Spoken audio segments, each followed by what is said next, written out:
Welcome to the Wake Up Call for the Soul podcast with Bill and Claire, where we go deep and wide on subjects intended to support our awakening to greater truth, beauty, goodness, freedom, joy, peace, harmony, and love. Before we get started, I'll just invite us into a prayer here, just for best and highest and all that, and we can include your pinky toe in that too, okay?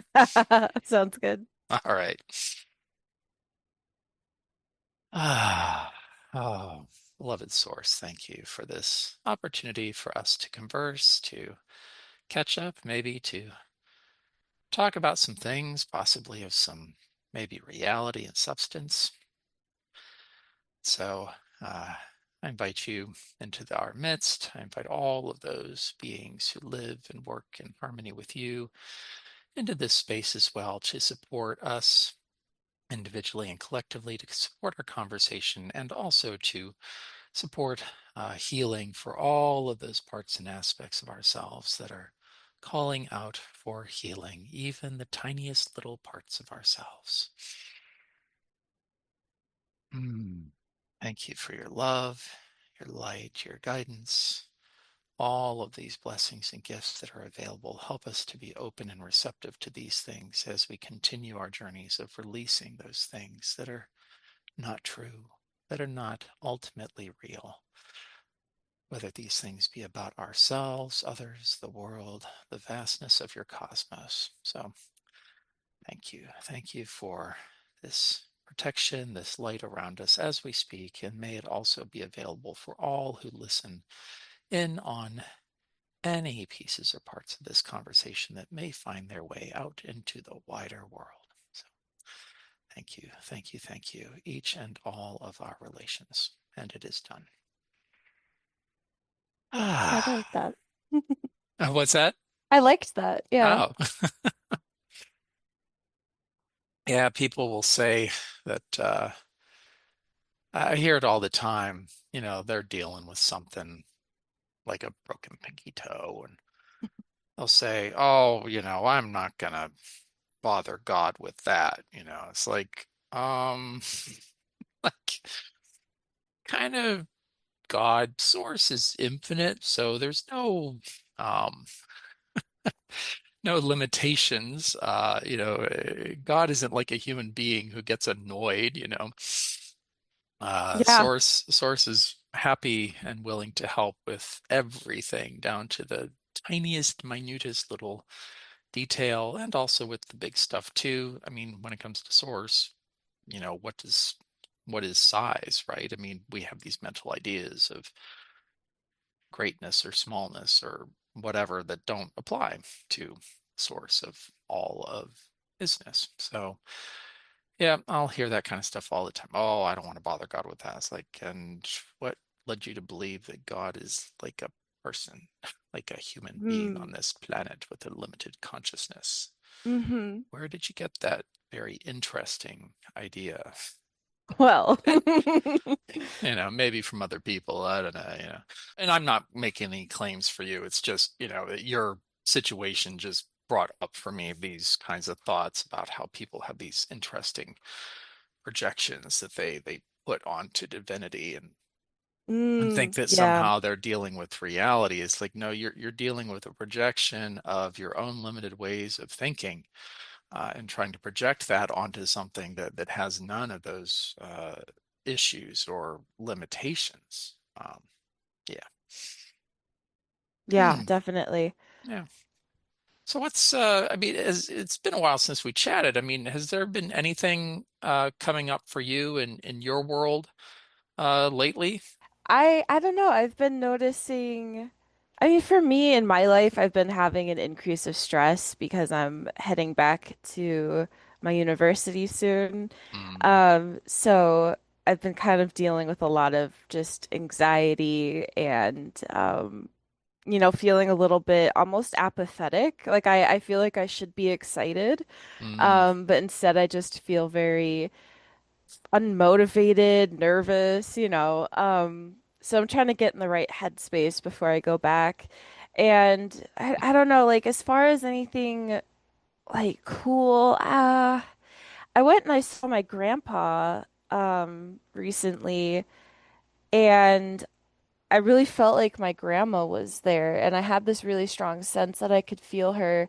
And my mom had started crying because she was like, "Oh, like, I really miss my mom." And I texted her and I'm like, "Well, it's okay because she was just here not too long ago." And she's like, "Oh, like I felt it too." Um, which was interesting. My mom has always been the one that had like a little bit of some sort of sense. Um, and so it was just interesting that both of us felt it and that I was confident enough that I said something because in the past I've noticed things and I don't always say something because like I'm like, oh, I'm probably just imagining it. So that was kind of cool, and I think she felt better hearing that. So overall, good experience. Nice, nice. Yeah. Yeah, it's nice when people are, at least somewhat open to those kinds of perceptions and expressions and things. So good for you, good for her. Sounds like good for everybody. Yeah, Cool. yeah. Yeah. Yeah, I don't know. For me, lately, yeah, I had this, I don't know what to call it, a sense a lot of times in my experience. It seems like a lot of people transition out of their biological bodies. For me, it seems like more people do it just before the solstices, before the winter and the summer solstices and things. And this time has been different in that I didn't notice much leading up to this last solstice in June, but since then, like it just seems like so many people have been checking out, particularly in the month of July, which we're recording this. It's July 30th here today in this conversation. And I thought that that was interesting. Different people with different relationships to me, or not much of one, but people who know people and older folks that, people have been waiting. They've been waiting themselves, saying, gosh, when I get out of here? Or, even younger people, like young adults who seem fine and then they have a stomach aneurysm and they're dead, like Oh, yeah. gone.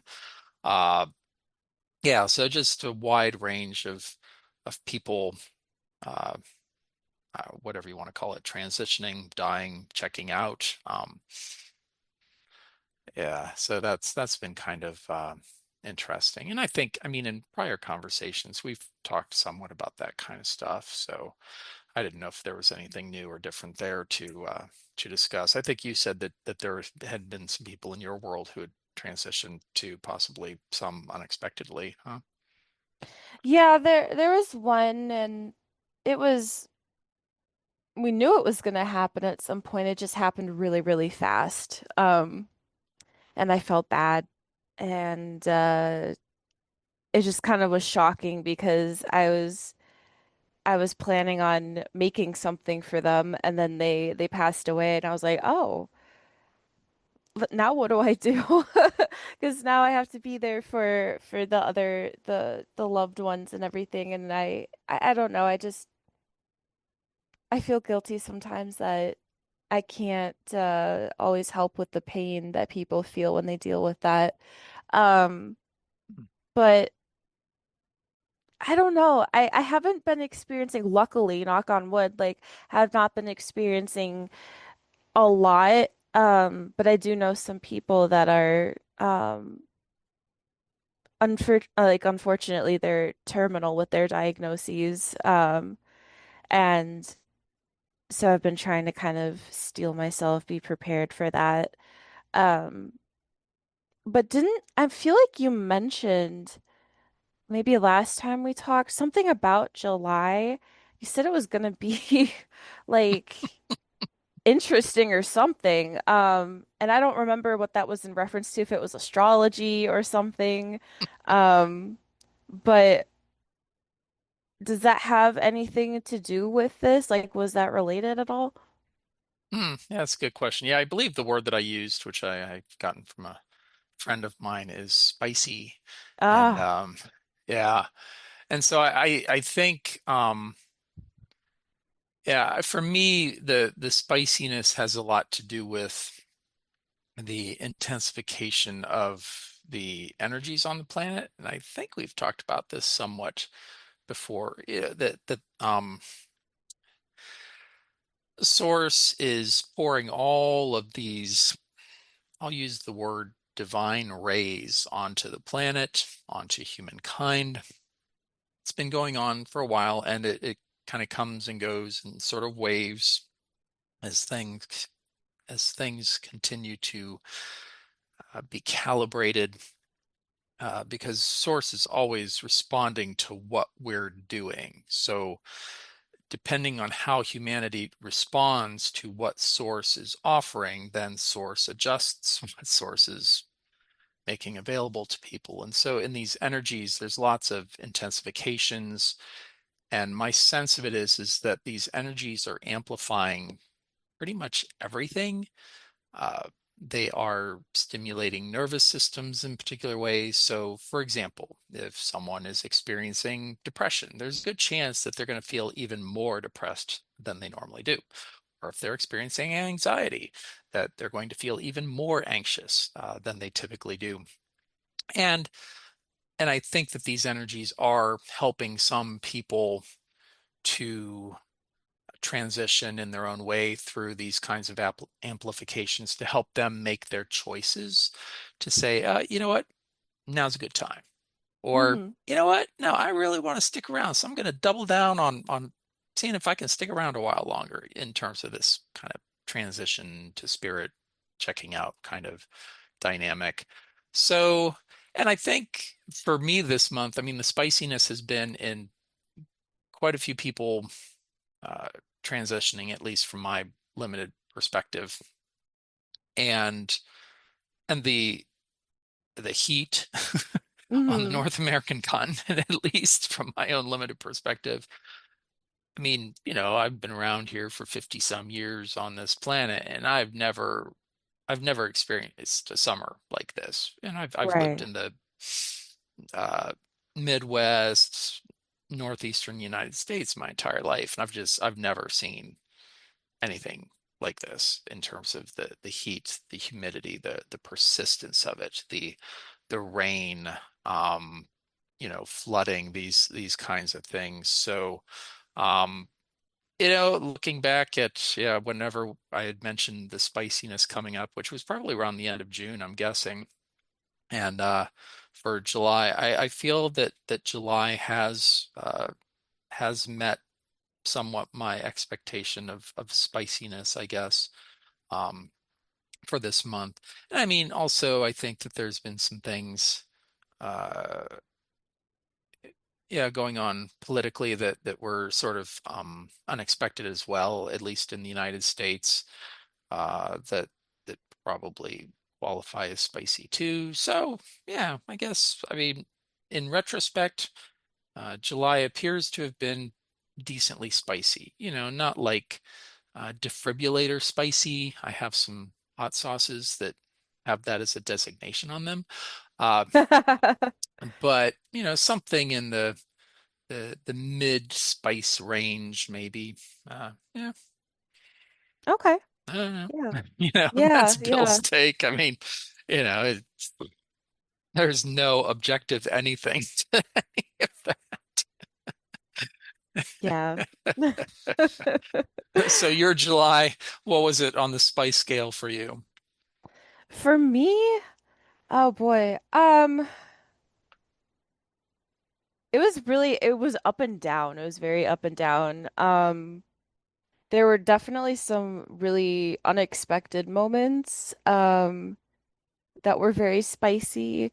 And how do I explain this?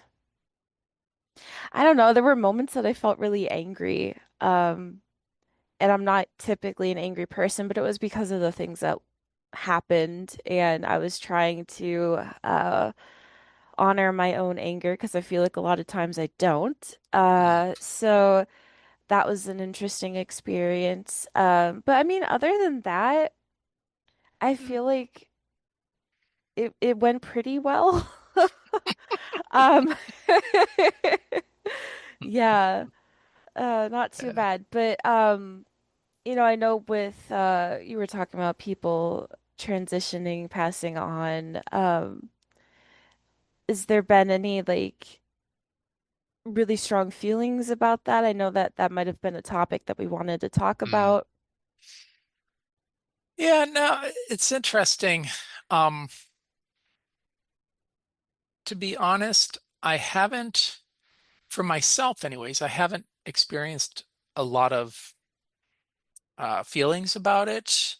Hmm. And I think part of that is because these all these folks that I'm thinking about are more on the periphery, like they're not really close to me. I mean, for example, all of my parents and in-laws are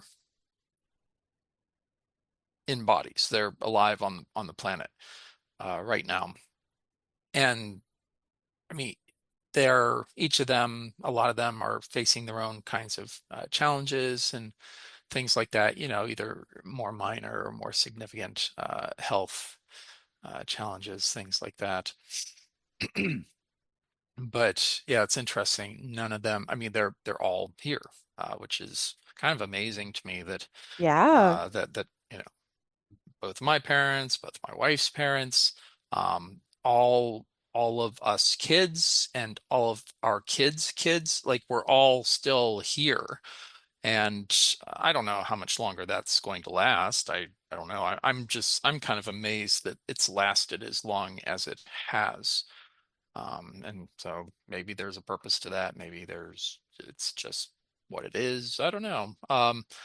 Yeah, so I am curious about, what's going to happen with me because it's been so long since I've lost someone that was close to me in some way, shape, or form. Uh, and I'm really curious as to how I'm going to respond to that, knowing what I know, about like what happens when people transition and Hmm. all those kinds of things. So yeah, I'm kind of curious myself because it's inevitable. I mean, the only thing that won't make it inevitable is if I'm the first one out of this group of people to transition. Then it's like, oh, it's a moot point. I'm already on the other side. Na na na na na na. Be like, yeah, I'll be waiting over here for all you guys to come over to this awesomeness. So yeah. Yeah, so I'm curious about that because yeah, like when I think about the people who've transitioned and my experiences with that over the years, I have had challenges with it for various different reasons. And I mean, some of those stories may or may not be interesting, where, yeah, I don't know if it makes sense to go into any of these stories because I mean, to me, they're merely personal stories, Hmm. and some of them, uh, you realize that like our minds have ideas about grief and loss that have nothing to do with the reality of grief and loss. And yeah, and I was blessed to have some people in my life who were able to help me kind of uh, process those things to understand that the feelings are the feelings, kind of like what you were talking about with your anger. And instead of stuffing it down, denying it, suppressing it, uh, or hopefully not acting on it, but allowing yourself to feel it, to feel Hmm. through it, to allow it to be expressed within your being so that you're not burdened by it. I'm guessing that relates somewhat to the process you were talking about, and it's Yes. this, yeah, it's the same thing with grief or any kind of intense feeling or what we call emotions. Um, that we live in a world that wants us to separate all of these things that are intended to be part of the whole, and feelings are a big one, because if we allow ourselves to feel our feelings, I mean, those feelings can lead us to question the stories that people tell us about what is true, what is real, what is important. Um, yeah, Mm, mm-hmm. yeah, yeah. And Mm, I think,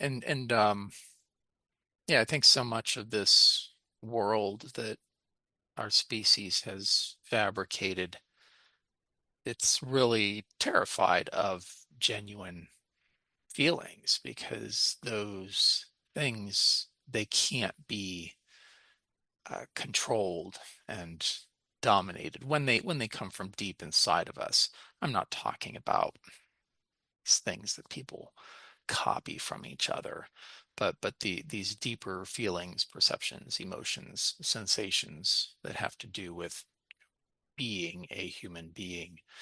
Um, yeah, that they can take us places that no structured thought, is necessarily going to take us, where they can open up different perceptions and realities that, thoughts that are just copied from other people can't. mm-hmm. Yeah, that makes sense. Oh,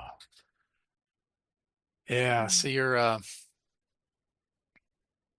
yeah, you mentioned, yeah, both this combination of sort of anxiety and apathy heading back to school. Mm, Yes. yeah, I think there's plenty of that available. Yeah. And I think the apathy makes a lot of sense when I think about it, because we've been indoctrinated to calibrate our desires and motivations to what other people say we should want. And if we're going through any kind of process that questions that causes us to wonder or doubt, or, yeah, to ask questions, to inquire about the nature of these things, and why do we want them, and why are we doing them, and for what purpose, and did we come up with this on our own, did we take it second, third, or fourth hand from one or other people. So for me, in a lot of ways, I mean, apathy seems like a really appropriate response to so much that we encounter in our lives, because so much of what we have taken on, we it didn't come from within us. We took it on because it was what was presented to us as a possibility that we could actualize through our relationships, our connections, through the media, through whatever means these ideas and possibilities have come into play. And so, yeah, I would expect people who are looking to tap deeper into who they really are, what they deeply and truly desire, that apathy would be one of the responses available, especially in these energies like we've been talking about, these divine rays pouring on the planet.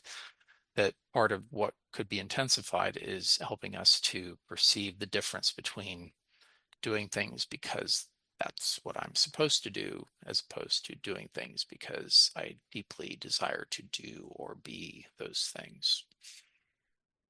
Does that Yeah, make any sense or read at all for you? it does. It does. I think, oh, how do I explain this? Um, I think part of my apathy is frustration that it seems like people don't support other people.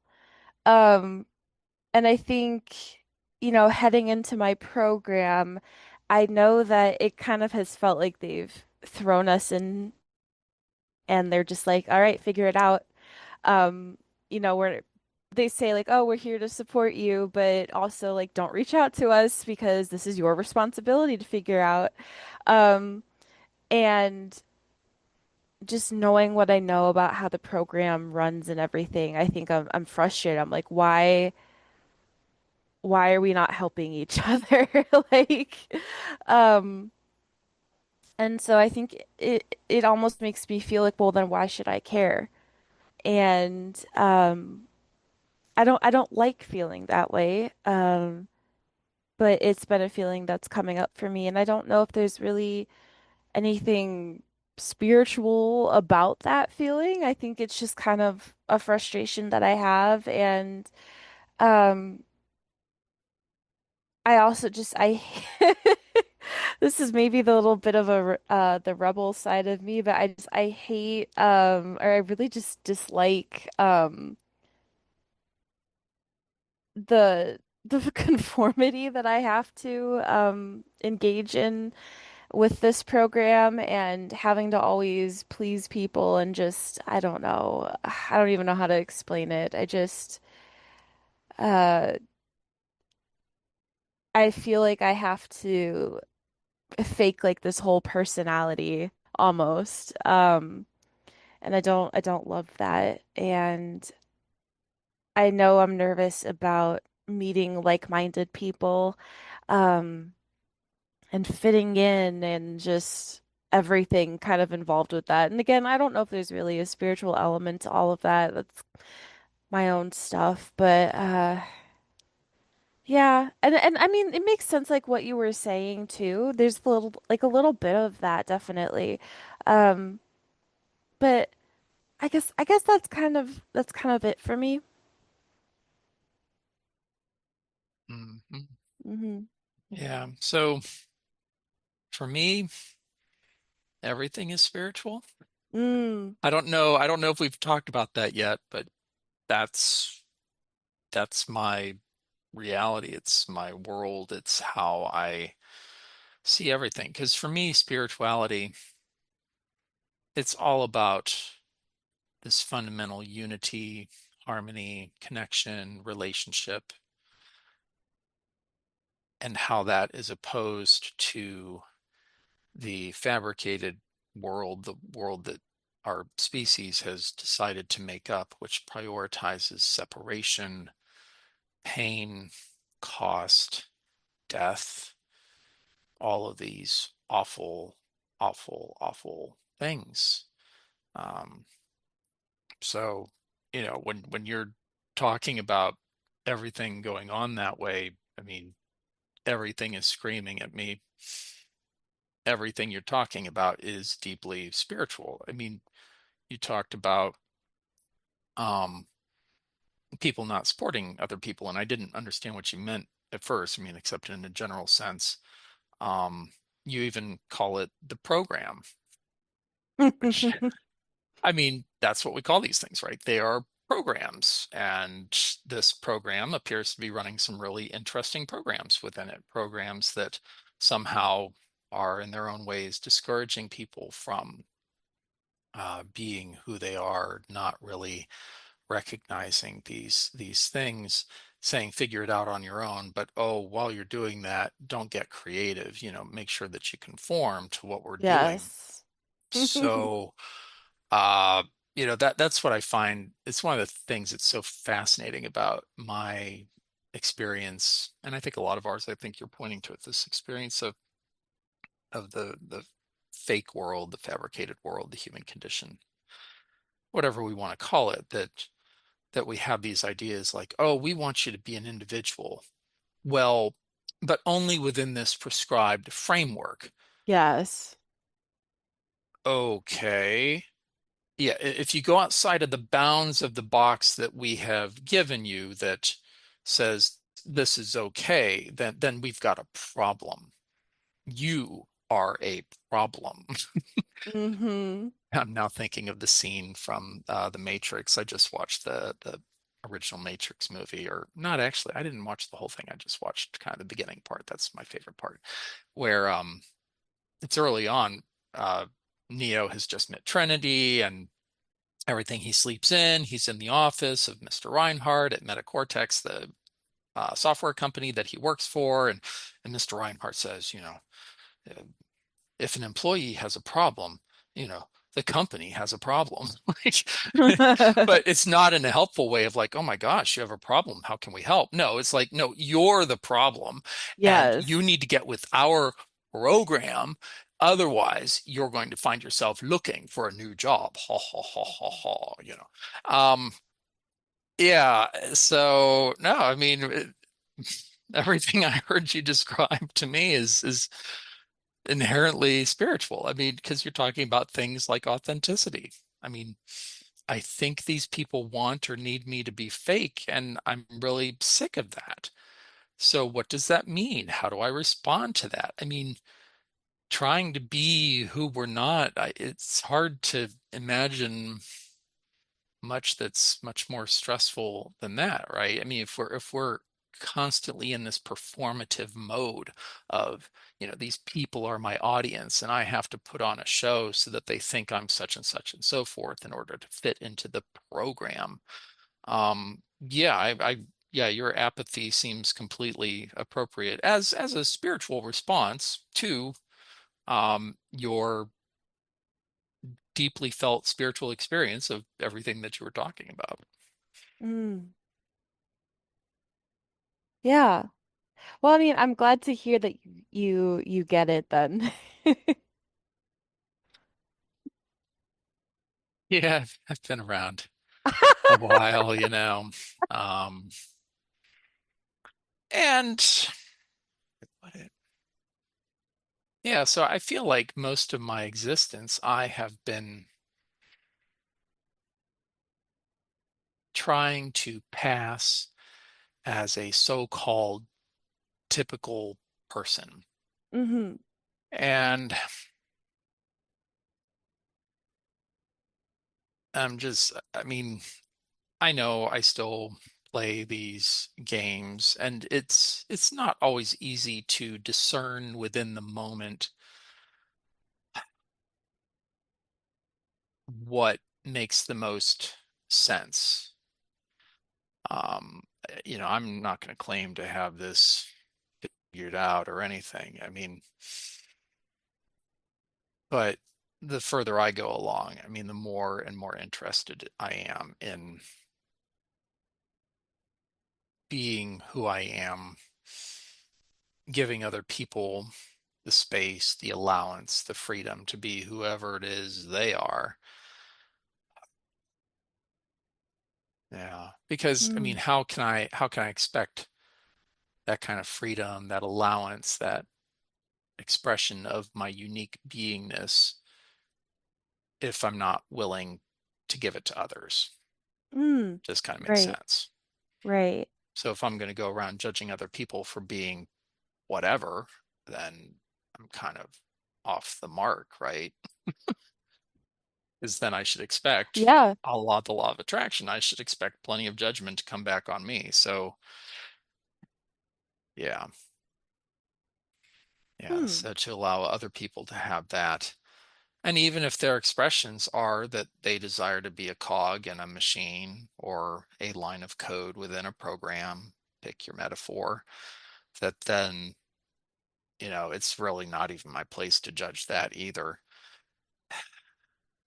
But I mean, you talked about that rebel thing. I mean, I've made so many decisions in my life as a reaction, a response to authority, as perceived authorities that were not usually um, for the best and highest, where I made assumptions, where there were times where I provoked people into the very behavior that I didn't want from them, a la things like self-deception.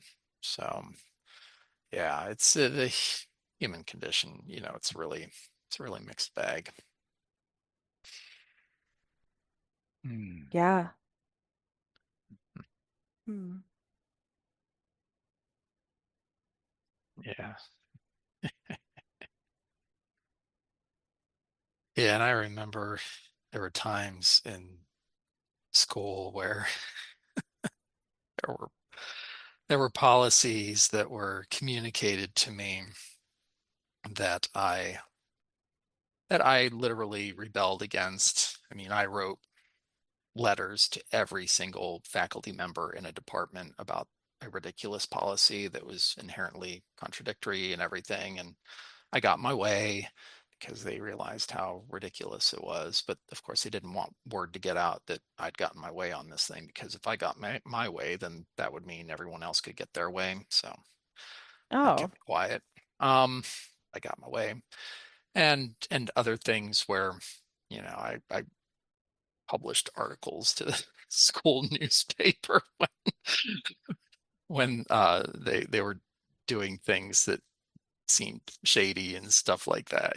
So in that safe undergrad environment, I got to unleash my inner rebel a bit. I did some of that stuff in high school too, depending. Yeah.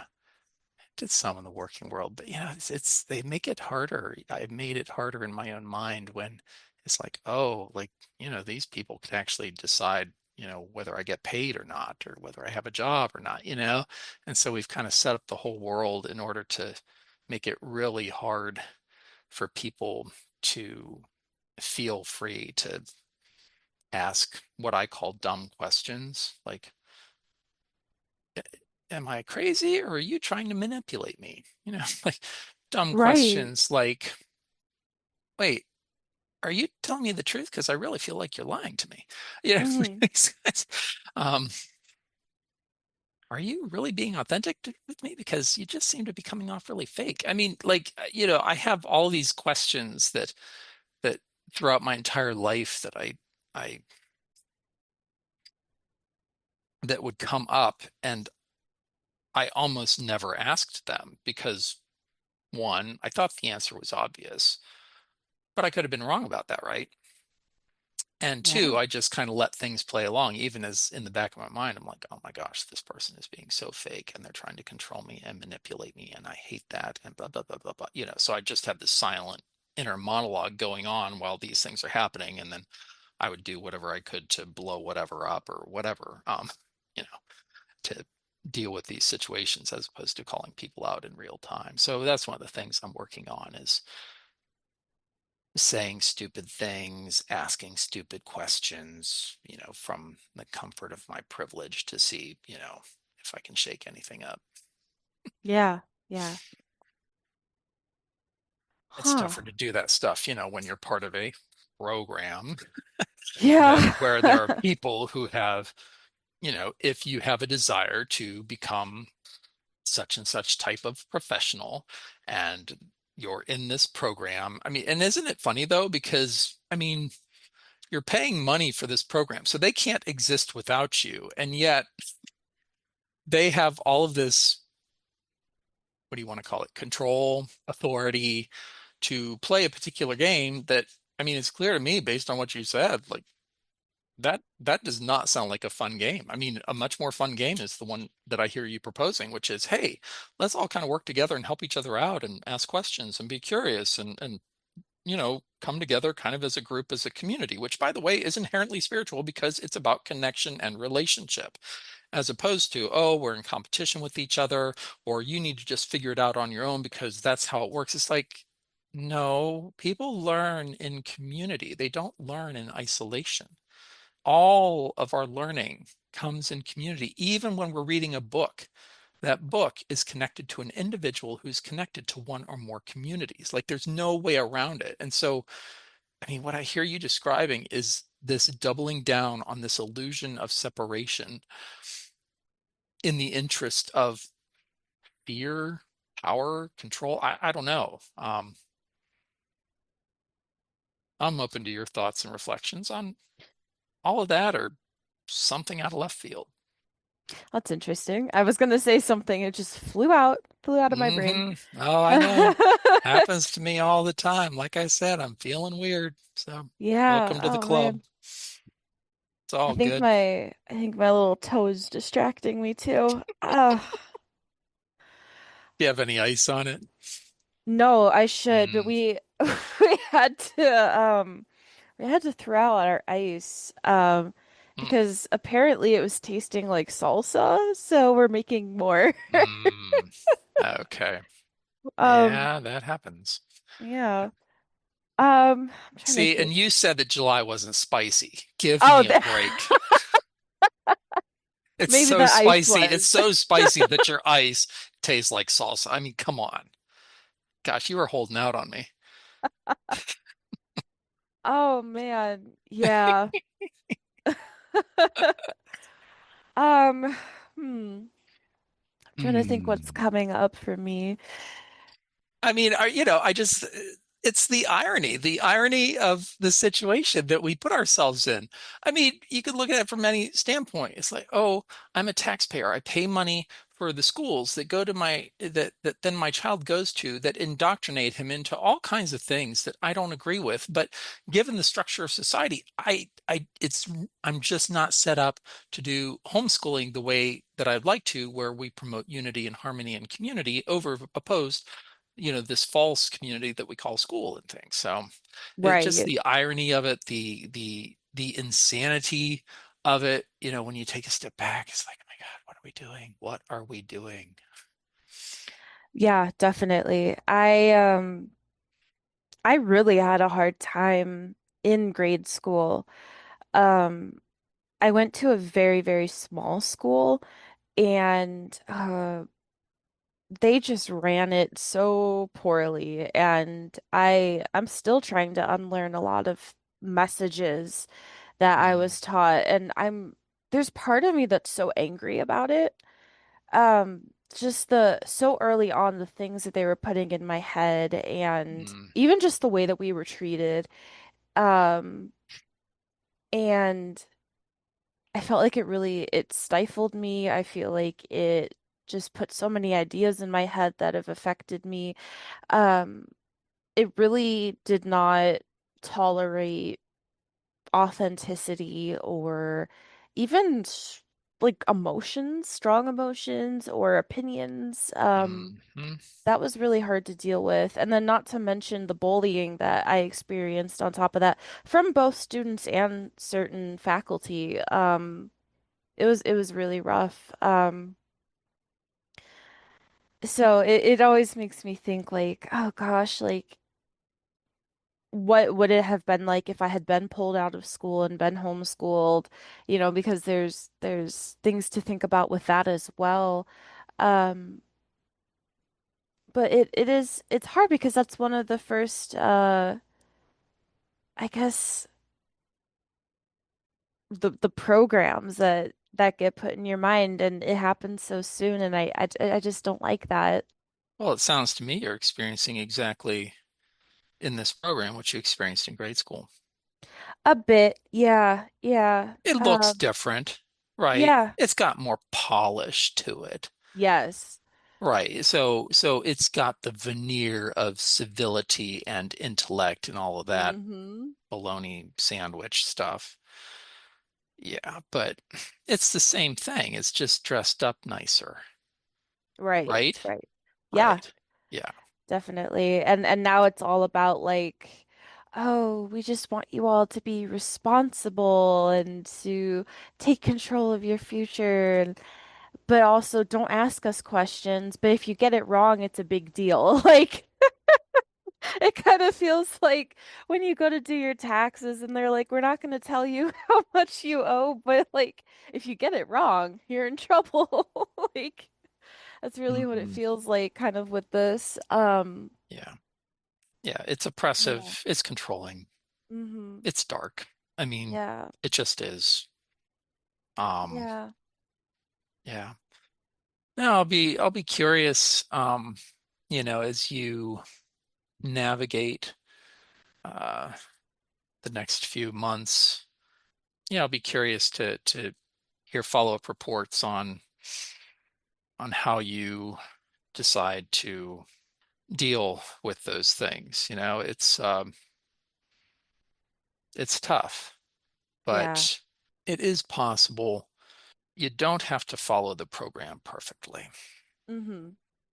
And I think the trick is going to be for you to pick and choose when it's really important not to follow the program that has been laid out for you, and to look for those relationships, those connections, those communities, those allies who are willing or interested, seeking to play a different game.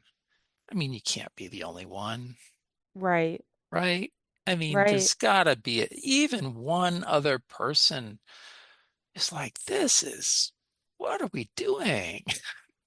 Who wants to play Oh, a different game? I mean, just one other person, can be so powerful, because now you're not crazy. Now it's like, okay, we might be touching on some kind of reality here that we can do something with and make progress toward what we actually want instead of what other people are telling us we should want.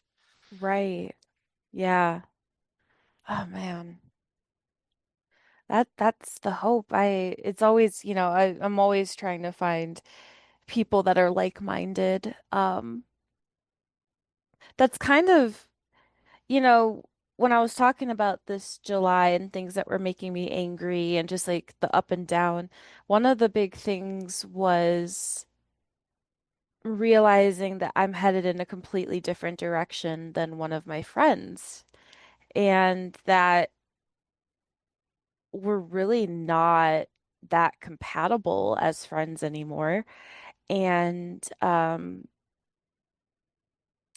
just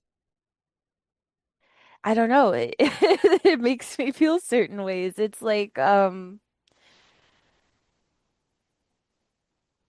don't know, like I feel like it's hard for me to find people that are like-minded, and now I feel like I'm growing away from people. I'm also expecting more because I'm treating myself better, and I'm like, I don't want to be treated by my friends in a negative way. And it's just that has been part of this July, and like I don't know, like maybe if I get too symbolic with it, maybe that represents death in a way because I really have felt like some of my friendships have just died. Um and but that they needed to kind of wither away, and there was something kind of big that happened that really opened my eyes to this specific friendship being a problem. And I it was part of the reason why I've been dealing with anger and things. So I don't like know exactly where I'm going with that, but just you were talking a bit about you can't be the only one, like there's got to be more. And I hope that's true. Like I hope I find other people because right now like it's just not happening. And I feel like there's people in my lives in my life who are actively dragging me down. Which it's painful. Like I care about people, and at the same time, um, we're not going in the same direction, and choices are being made that, I don't want to have around in my life, you know? Hmm. Yeah. Yeah. Yeah. And so you are, in so many ways, describing this energy dynamic with the divine rays coming down. What you have is that there are basically two directions to go in. There is the direction toward unity, harmony, light, kindness, gentleness, love, community, all of that awesomeness. There's that direction. Then there's the other direction that is toward greater separation, control, fear, violence, pain, cost, sacrifice, and what it sounds to me that you in your own way are taking these energies and you are in your own way attempting to utilize them to grow your own light, your own beingness, the truth and authenticity of your being. And my guess is that this energy that's available now it's it's making uh, a higher level of consciousness or awareness available to us so that we see things from a different perspective. We've talked about that spiral healing journey, that upward movement. So it sounds like you're securely on that path. And yet there are other people that are taking these energies. They're doubling down on resistance. They're doubling down on fear, on control, greed, whatever, if you want to get specific on things, you can. But that's this splitting of the worlds, this bifurcation that is happening across all the different scales and levels. And um, yeah, I mean, so it sounds to me like you're kind of in a growth spurt here in this spicy July, and that other people that people have the ability to choose to what do we want to call it? The sliding into the abyss of degradation. I mean, that's a bit intense, but I don't know. No, I honestly, especially with this friend, like that's the right term for it. And I see it happening in other places too, and it is really unfortunate. And at the same time, like I don't say any of this thinking like that I'm better or like more evolved than anyone, like oh, like I just need people that are on my level and so like enlightened. Like not at all, right? Like I don't feel I don't feel very enlightened, but but I think it is true that there is kind of this split and people are making their decisions with these energies and things. And I feel like I don't even always make the right decision. I feel like sometimes it affects me and like, oh man, like I get bogged down and I'm somebody who like when I'm feeling that kind of stuff, like I'm more prone to becoming like paralyzed versus some other people who maybe like act out or get like outwardly angry. Whereas I kind of just like I'll shut down and I just stop like responding almost to this world. And that comes with its own set of problems. Yeah. Yeah, and I mean, you're clear. I mean, and right, it's not about better or worse. I mean, for me, you can use whatever metaphor. Are you reaching for light or for darkness? Mm, Are you reaching toward greater unity and connection or greater separation, domination, control? I mean, and somehow in these energies, it's amplifying everything, and people are choosing, generally speaking, like you said, of course, we're human beings in this awful pseudo reality who have experienced trauma from the moment of our incarnation. So, yeah, we're going to screw stuff up. We're not going to get it right. We're going to be in resistance to a lot of these things and not really come at it from a more loving, holistic, evolved perspective. But I mean, overall, people like you and me, we are in our own incredibly imperfect ways attempting to reach toward greater light, truth, love, wholeness, goodness, truth, beauty. These are things that we're reaching for, again, however imperfectly, but that's not where everyone is going. I mean, hmm. your story is it shows that. And Right. right, it's not about but it's not about being better or worse. It's about what feels better to me, Hmm. and following that, feeling into what feels right to me, and not just, in the past, in some ways, I've always been suspicious of authority.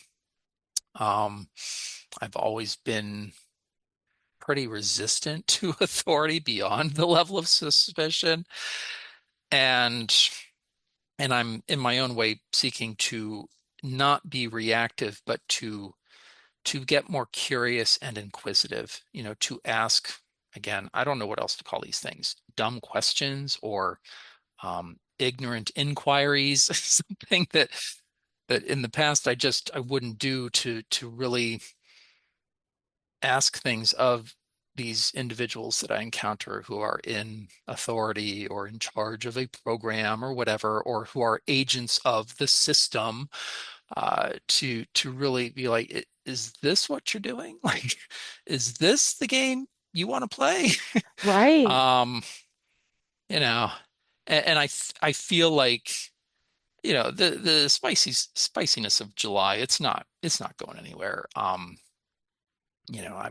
pretty confident it's going to carry on probably through the rest of this calendar year and beyond in its own way, with fits and starts and waves and cycles. Uh, but I mean, that's part of the energy that's up, is the questioning of authoritative narratives, the doubting of stories that we were given as facts. Yeah. Yeah. Yeah.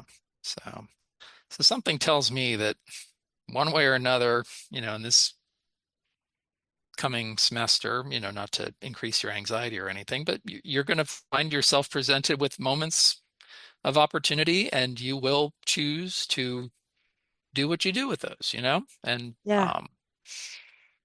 there's no perfection in this stuff. So you do your best you can in the moment. And if you have the time to delay something and feel through it, great. If you don't, you do your best you can in the moment. And if something blows up, then it probably wasn't meant to be anyways. Yeah, I feel that definitely. Oh boy. Your parents, I'm sure they sent you to that elementary school the same as I sent my kiddo to elementary school, hoping for the best while having my doubts and fears about, is this going to work out? And it's a mixed bag, and it sounds like you got, kind of the really crappy end of that mixed bag of elementary schools where, people use that scenario um, to prop up their sick egos, Mm. which is really, unfortunate.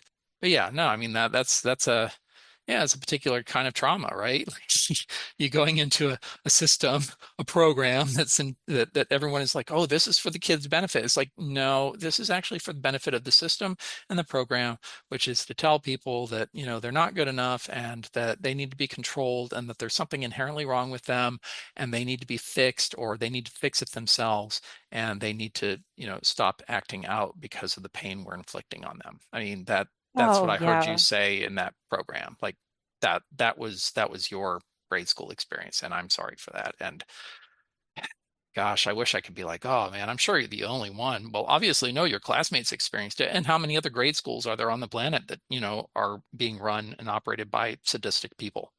Oh, absolutely. Yeah. It's really sad to think about. Um, I'm lucky that my high school, like, elementary and middle school were not great, but high school, I think I started to kind of at least see some light at the end of the tunnel. Um, that high school had its own problems, but it was definitely a better situation for me than Yeah, elementary and middle school. So, yeah, I don't know. right. And so we put people through these systematic traumas, and then, we judge and criticize them to be like, well, why aren't you doing better? Why do you have these problems? What's your problem? Everyone else is fine, and it's like, Yes. oh, please, the very people who say that, the reason they say that is because they were traumatized, and they just think that they handle it better than other people. That's all, Oh, you know. absolutely. Yeah. And But, yeah. yeah. Yeah, no, everyone's suffering from the same stuff. It manifests differently, right? You've got these extroverted responses to it, and then your response sounds like it tends to be a bit more on the introverted side of trying to handle and process this awfulness. Oh, absolutely. Yeah.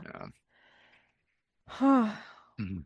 Yeah, so I guess one of the thought I think I had a thought that I don't think I completed. I mean, your story, where you're at in your life right now, as I understand it, you have real choices. You have real possibilities and potentials that are before you. And part of the trick, the challenge for you is going to be to recognize those things, and to, make choices that are aligned with the direction of your growth and your development. And it's possible that you could make choices within the system that, you know, take you on a different track or path. Um, Mm, and that's okay. But my sense is that, if those things were to come to pass, you could have people around you who are really like not happy about that, who are beyond frustrated, because they have their ideas for who you should be and how your life should go. And again, I mean, you know, it, people love us, people care about us, people want to control us, people want us to follow their program. And yeah, yeah, yeah, you're, yeah, it's going to be real interesting because yeah. people, like, we all think we're right when it comes to other people. Well, they should do this. Why don't you do this? What's wrong with you? Like, I'm not you and you're not Right. me, lest we forget. I'm all about unity, but you are not me. I am a unique individual. Oh yeah. Oh my gosh. It can be so frustrating. Yeah, I bet. And again, people, lots of people, they mean well. They think they know what's best, but the truth of the matter is if they're coming from a human perspective, which it's very rare that I'm encountering beings in the flesh who are not coming from a pretty significantly human perspective. Uh, Human perspective is supremely flawed Hmm. because it prioritizes things like separation, which are not real. It prioritizes things like, it's so ironic. It prioritizes separation, but then it also, in the same breath, prioritizes conformity. So we're Yes. all separate, but then we all have to be the same. It's like, well, Right. no, if we're all separate, then we all should be radically different, should we not? Oh, no, no, no, no, that's not how it works. Oh, yes, that's how it works. Oh, and by the way, no, the separation was wrong in the first place, and that unity fosters ridiculous diversity. I mean, just, look outside Hmm. at Hmm. all of the connections in nature and the ridiculous diversity that exists there. Yeah, that's what unity does. But separation, right, it breeds conformity because it's based in fear. Right. No, I mean, I'm excited for you. You're gonna you're gonna get to contemplate playing some different games because we're all surrounded by people who want us to play a particular game. And the question is, at what point is that game not fun anymore? I want to play a different game. What does that game look like? And then there's these really basic questions of, well, can I survive playing a different game? I mean, in these conditions, that's a legitimate question. How do I survive playing a different game? And the only way I know to do that is by finding other people who are interested in playing a similar game. Mm. Very true. Very true. Yeah. Yeah. Yeah. You try to play a different game by yourself as a separate individual, you're screwed. You Yeah. try to play a different game, with other people who are interested in playing, maybe not exactly the same game, but their games are sufficiently aligned with your game to say, okay, well, now what can we co-create? What can we do together that's different, that works, that makes sense? And again, it's challenging because we have this whole fabricated world, this manufactured pseudo reality with all of these institutions and agencies and programs and everything that have nothing to do with reality. So I think it's going to be interesting to see the choices that people make as these things continue to degrade, as they continue to fall apart, because I mean, you're seeing it, right? Yeah. Absolutely. Every Yeah, day. yeah, yeah. Things that used to work like clockwork, they don't work like clockwork anymore. They barely Hmm. work. Some days or weeks, they don't even function at all. Right. Right. So if that's happening at this scale, I mean, but part of what gets me excited about the times that we're living in is that as these systems and programs, institutions and structures, as they begin to fall apart, to dissolve, to weaken, then in these spaces, there's all kinds of room for new growth. Like the image I'm receiving now is of a house, an abandoned house. And you have an abandoned house. And within a few years, if no one does anything with that abandoned house, it's not about people throwing rocks at the windows.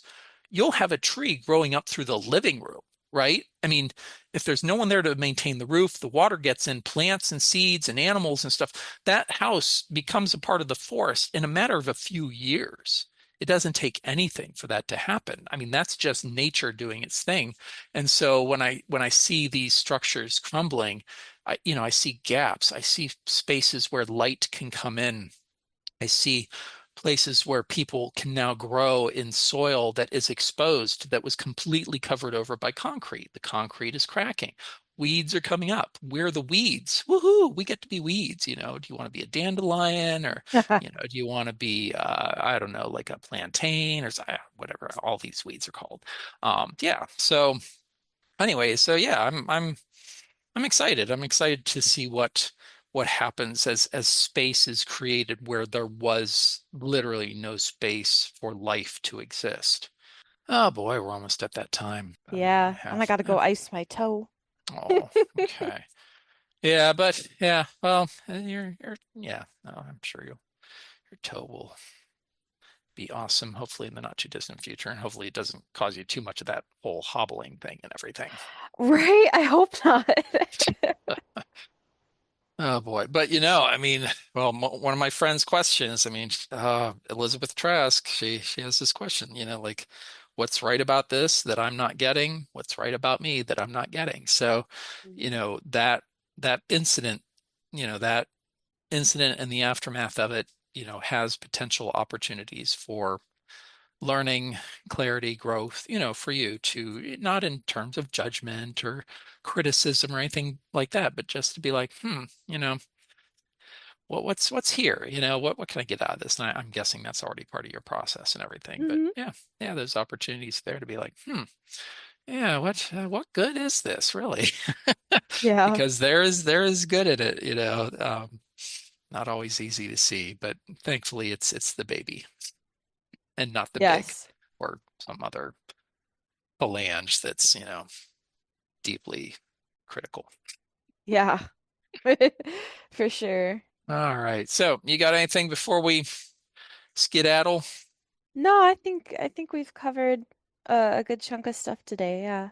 As always, thanks. I appreciate our conversations. Have an awesome rest of your week. Take care of that toe, and yep, look forward to our next conversation.